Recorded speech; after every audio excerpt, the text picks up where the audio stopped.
بسم اللہ الرحمن الرحیم. السلام علیکم. Welcome to my channel and please subscribe my channel. کلونجی گھر کی محافظ. نمبر 1. کلونجی کا تیل خارش والی جگہ پر لگانے سے خارش دور ہو جاتی ہے. نمبر 2.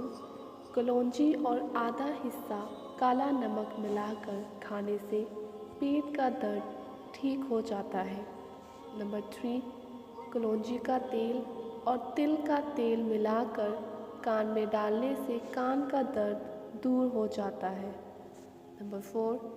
موسلی سفید، موسلی سیاہ، کلونجی، سونٹ سب کو برابر پیس کر یہ سالن میں ڈالا جائے، اعصابی دردوں کے لیے مفید ہے. نمبر 5. روغن خشخاش 2 حصے اور روغن کلونجی کا 1 حصہ ملا کر کن پٹی پر مالش کرنے سے بے خوابی میں کمی ہوتی ہے. نمبر 6. 6 قطرے کلونجی کے تیل رات کو دودھ کے ساتھ استعمال کرنے سے سانس کی نالی بلغم سے صاف ہو جاتی ہے. مزید اچھی ویڈیوز کے لیے ہمارے چینل کو سبسکرائب کریں. اگر ویڈیو پسند آئی ہو تو لائک اور شیئر کریں. شکریہ.